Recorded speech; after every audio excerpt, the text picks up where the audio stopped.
Okay, testing, testing. I essentially made the Simon game yesterday. We're gonna see if this is what you want. Interact with it. Gets fired up.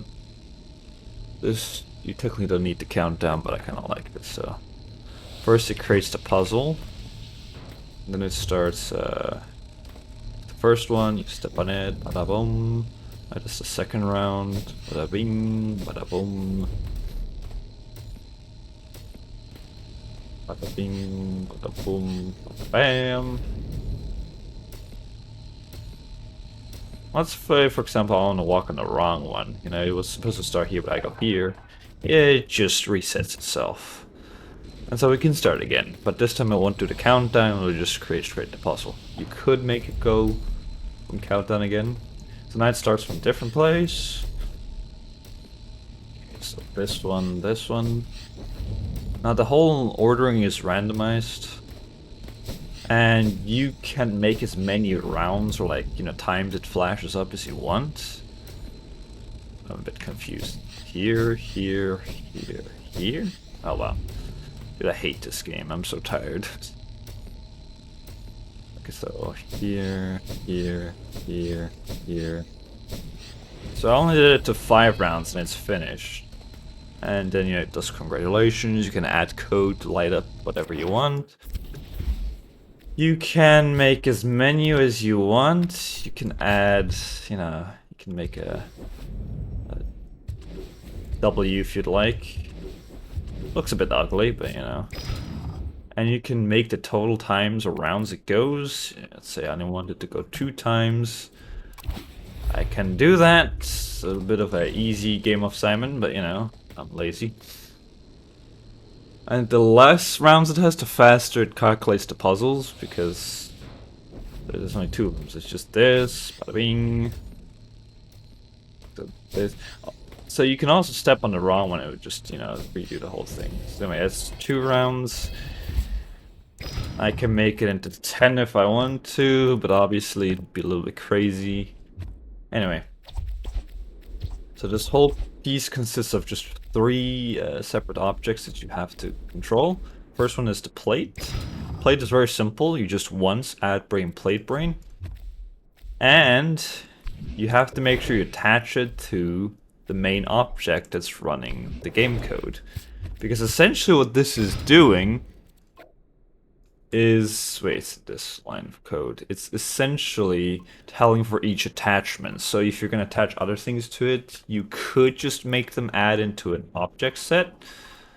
So tell them maybe plates or whatever, And then in here, you tell inward picker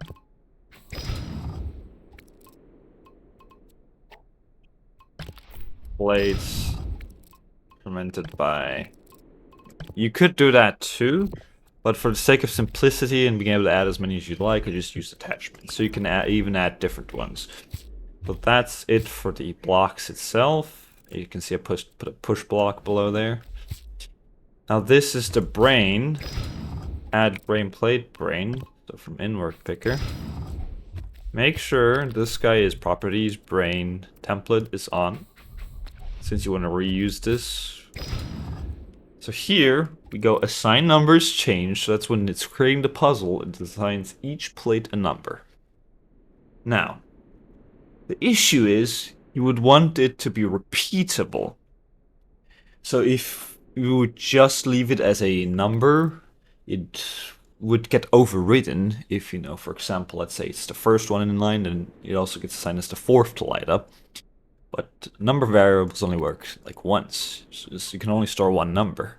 So we make an object set, or an object, and we call it number storing or whatever we want, equals create. We go to gallery. It can really be anything, but logic cubes are invisible on default, so we just use that. Position doesn't matter. You can also add it at owner position and whatnot in case you have different bump codes, which we'll get down later.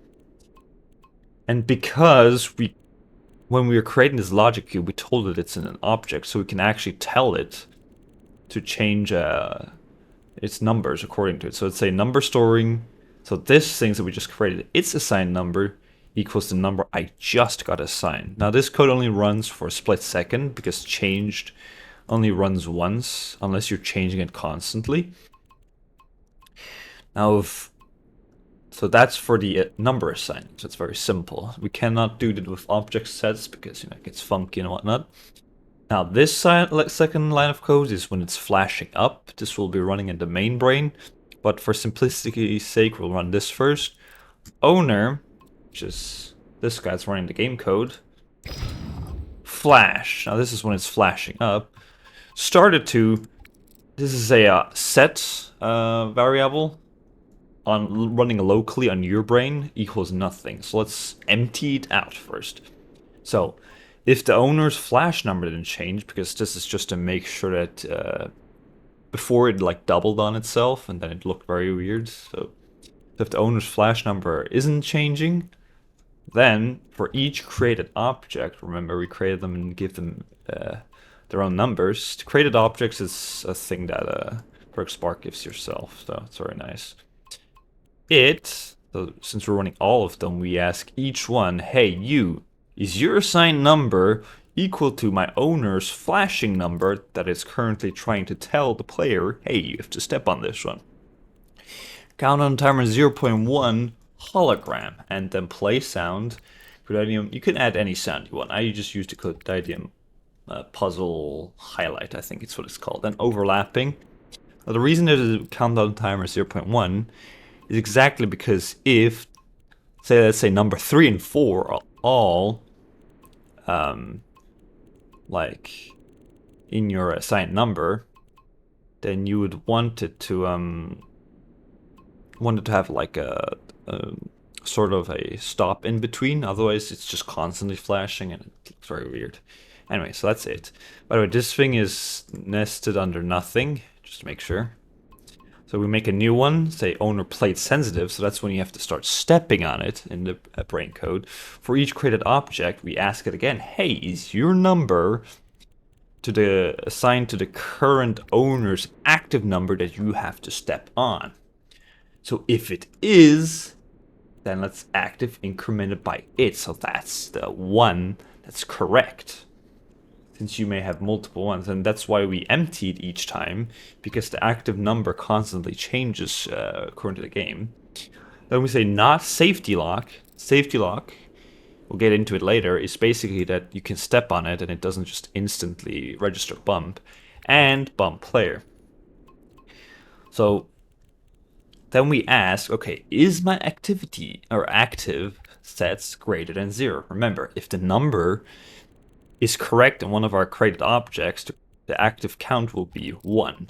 It never goes to 2 unless your code runs wrong. So it will essentially be, you could definitely run this with equal to 1 as well, but it's better to run it this way in case there's bugs. Started to owner guessed correct, incremented by 1. So we tell the owner, hey, the player guessed correct. It bumped onto me, and I have and the active number that you want is in my created object line set. So we tell it to, hey, this is correct. We play a confetti burst at position above, overlapping, just so in case you step on it multiple times. Play sound UI collect health. You could make this anything you want, and we say safety lock equals true, active equals nothing, since we just finished the thing, and the active number is going to change when you guessed correct. Otherwise, if the active number is less than 0, so let's say none of the objects in your set have the active number that you want, then it tells the owner guessed incorrect, so it's going to run a different line. Now here's an else line, which is connected to owner sensitivity plate. So this is right under it. We've got to make sure that we're running this in the right line. So this is under this nested. Else bump player safety lock equals true. So this is if the owner isn't running sensitivity plate, but you step on a plate for whatever reason because you're a funny person, you'll activate the safety lock. Now what safety lock does is basically once it's active, it'll wait for the player to step off, then it disengages. Otherwise, if you're stepping on it and you've guessed the correct number, the game goes, hey, good, you guess the correct one, it goes to the next number, but then it says, hey, you're stepping on it, but it's not this number you're looking for, and then it tells the owner you guessed incorrect, so we gotta have the safety lock. Now this line down here is not owner. This basically means that owner game equal to false, but instead of writing it this way, we just tell it to say not owner game. Then we tell it for each created object, if we count is greater than 0, we destroy all of them, because the game is over, you want to save space on objects created, otherwise you're gonna have memory leak. So that's it for the plate brains. Let me check my time.